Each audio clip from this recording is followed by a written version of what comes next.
Hello there.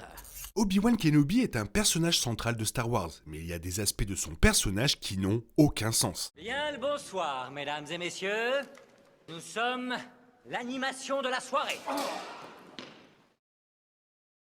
Obi-Wan est un acteur clé des films et des séries Star Wars depuis le tout début. Après avoir été présenté comme le mentor de Luke dans la trilogie originale, il est revenu en tant que maître Jedi d'Anakin dans les préquels et depuis apparu dans les séries The Clone Wars, Star Wars Rebels et Obi-Wan Kenobi. De plus, Obi-Wan est non seulement l'un des Jedi les plus puissants de l'univers Star Wars, mais également l'un des meilleurs personnages. Malgré son importance dans la chronologie, un certain nombre de choses à propos d'Obi-Wan n'ont toujours aucun sens. Parmi ces nombreux aspects déroutants du personnage, ces aspects sont les plus déroutants de tous. Bizarrement, le comte Dooku a presque entièrement exposé le plan de Palpatine à Obi-Wan Kenobi dans l'attaque des clones. Oui, il tentait de convaincre Obi-Wan de le rejoindre et de l'aider à renverser Darth Sidious, mais c'était néanmoins un pari majeur de sa part, d'autant plus qu'Obi-Wan n'avait jamais montré le moindre signe qu'il était tenté par le côté obscur. Encore plus étrange, Obi-Wan a à peine réagi à cette information après la bataille de Geonosis. Même avec le début de la guerre des clones, cela semble assez crucial à suivre. Vraisemblablement, Obi-Wan croyait simplement que le comte Dooku mentait. Cependant, si Obi-Wan avait cherché ces informations avec passion, il aurait peut-être pu changer le destin des Jedi et surtout de la galaxie. En fait, Dooku a même dit à Obi-Wan que le Sénat était directement influencé par un seigneur Sith, ce qui aurait pu le conduire jusqu'à Palpatine.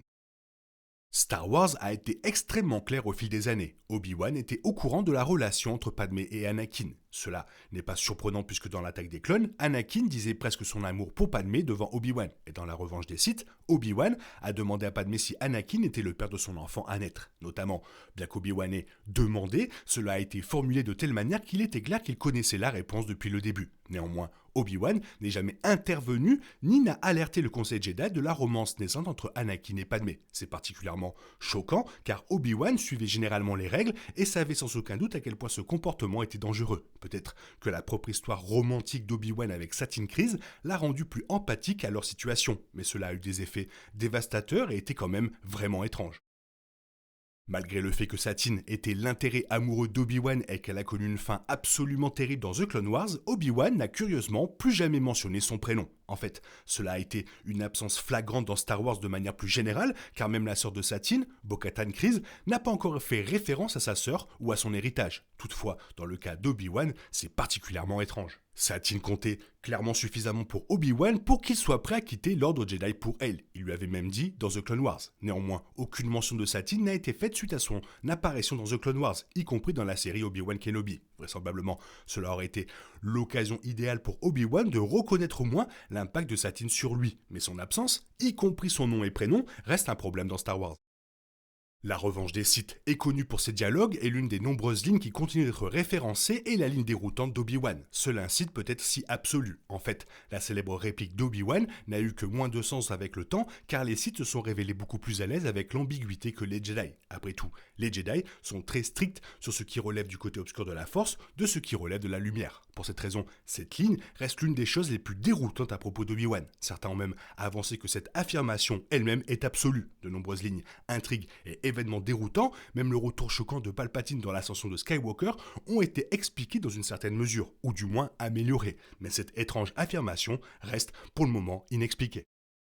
Maître Yoda, Obi-Wan Kenobi et Bail Organa se sont tous donné beaucoup de mal pour protéger les jumeaux Luke et Leia après leur naissance dans la revanche des Sith. Mais le trio a fait une série de choix étranges, même s'ils ont donné la priorité à la dissimulation de l'identité des nourrissons. D'une part, Obi-Wan n'a pas changé son prénom ni son nom de famille lorsqu'il a pris un pseudonyme sur Tatooine. Dans un effort pour se cacher de l'Empire, Obi-Wan a adopté le prénom Ben, mais il a gardé Kenobi. Gentiment. Ben était en fait une référence subtile au surnom de Satine pour Obi-Wan, et il était suffisamment distinct du nom d'Obi-Wan pour qu'il ait du sens en tant qu'alias. Cependant, Kenobi aurait été un cadeau bien plus important si quelqu'un avait croisé la route d'Obi-Wan, ce qui a été particulièrement risqué puisque Obi-Wan était soupçonné d'être l'un des survivants de l'Ordre 66. Il reste très étrange qu'Obi-Wan ne pensait pas qu'il était important de changer également son nom de famille pour protéger son identité, et la chasse persistante d'Obi-Wan pour Vador dans Obi-Wan Kenobi prouve à quel point c'était dangereux. Tout comme son nom de famille inchangé, la décision d'Obi-Wan d'emmener le bébé Luke à la ferme Lars sur Tatooine après la naissance de Luke était plutôt étrange. Bail Organa emmena Leia à Alderaan était tout à fait logique, car peu de gens auraient soupçonné ce lien avec Padmé. Dans le cas de Luke, l'enfant a été emmené dans un endroit et une famille qu'Anakin connaissait très bien. Vraisemblablement, cela a mis Luke dans un risque beaucoup plus grand d'être découvert. En fait, Obi-Wan Kenobi a prouvé avec quelle facilité ce lien pouvait être établi, puisque Reva s'est rendu compte assez rapidement que Luke était le fils biologique de Dark Vador. Oui, Anakin Vador n'était sans aucun doute pas pressé de retourner sur la planète qu'il détestait, même s'il avait soupçonné que son enfant avait vécu. Cela aurait certainement été un endroit qu'il envisagerait de chercher. De plus, il aurait été assez simple d'envoyer simplement les inquisiteurs impériaux chercher Luke, ce qui signifie que Vador n'aurait jamais eu à revoir Tatooine du tout. L'un des aspects étranges les plus connus du personnage d'Obi-Wan Kenobi est son vieillissement rapide sur Tatooine entre la trilogie préquelle et la trilogie originale. Bien qu'un peu moins de 20 ans se soient écoulés entre la revanche des Sith et un nouvel espoir, Obi-Wan vieillit considérablement, semblant visiblement être vieux de plusieurs décennies. Bien sûr, c'est parce que Sir Alec Guinness a joué Obi-Wan dans la trilogie originale et qu'Ewan McGregor l'a joué dans la trilogie précédente. Et Obi-Wan Kenobi. Cependant, dans l'univers, cela reste vaguement expliqué. Certains ont avancé que cela était dû au climat rigoureux de Tatooine, qui combine une chaleur intense et de violentes tempêtes de sable. Ceci est partiellement renforcé par le vieillissement de l'oncle Owen et de la tante Beru entre la revanche des Sith et un nouvel espoir, qui est également assez avancé. Cependant, le climat lui seul ne semble pas être une explication tout à fait adéquate du vieillissement soudain d'Obi-Wan. Même si Obi-Wan Kenobi comble le fossé, ce vieillissement reste une partie étrange du personnage d'Obi-Wan Kenobi. Comme cela a été mentionné, Obi-Wan, Bail et Yoda ont tous travaillé très dur pour protéger les jumeaux et dissimuler leur identité. Une partie de cela exigeait également qu'Obi-Wan reste à la fois éloigné de Luke et caché. Pourtant, Bail Organa a trouvé Obi-Wan assez facilement dans la série. Oui, Bail savait qu'Obi-Wan était sur Tatooine, mais à aucun moment Obi-Wan et Bail n'ont discuté directement de l'emplacement exact d'Obi-Wan, car cela aurait été beaucoup trop risqué. Néanmoins, lorsque Bail a eu besoin de retrouver Obi-Wan pour lui demander son aide pour sauver la jeune Leia, il a clairement trouvé facilement, puisqu'il est apparu dans sa maison sans avertissement. Cela suggère qu'Obi-Wan n'était pas vraiment difficile à trouver si quelqu'un le cherchait vraiment. Encore une fois, cela soulève des questions sur la raison pour laquelle Obi-Wan a abordé son exil comme il le fait et pourquoi il s'est avéré si difficile pour les inquisiteurs de Vador de retrouver Obi-Wan Kenobi pendant les temps sombres.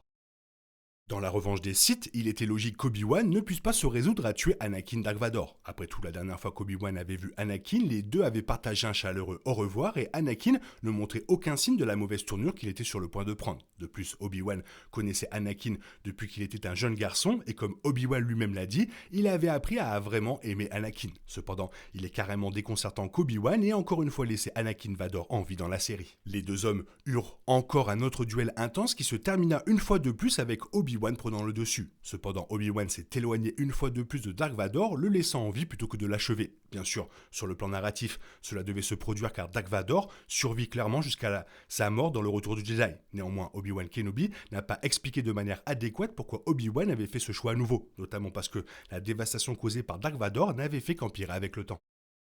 Obi-Wan Kenobi a clairement expliqué pourquoi la princesse Leia avait un tel attachement pour Obi-Wan, expliquant enfin pourquoi elle aurait donné son nom à son fils, Ben Solo, et pourquoi elle avait notamment sollicité son aide dans un nouvel espoir. Cependant, même si cela expliquait certains événements de Star Wars, cela rendait d'autres parties encore plus confuses. Plus précisément, étant donné à quel point Leia et Obi-Wan sont devenus proches dans Obi-Wan Kenobi, pourquoi Leia n'a-t-elle eu pratiquement aucune réaction lorsque Obi-Wan est mort dans un nouvel espoir? Vraisemblablement, Leia aurait dû être absolument vidée par sa mort, tout autant sinon plus que Luke, et Luke était carrément désemparé. Bien sûr, Leia a également eu une réaction très modérée à l'explosion de sa planète, ce qui a également entraîné la mort de ses parents, alors peut-être que c'était juste sa réponse au chagrin. Néanmoins, ceci et ces autres aspects d'Obi-Wan Kenobi constituent vraiment une partie déroutante de Star Wars. Alors oui, très bon personnage, mais il y a vraiment des choses qui ont aucun sens. Il faut les corriger. Toi, qu'est-ce que tu en penses? Fais-moi part de ton avis dans la zone commentaire. Sinon, il est temps pour toi de reprendre le cours normal de ta vie. On se retrouve bientôt pour une nouvelle vidéo. Bisous bisous, bye bye, que la force soit avec toi.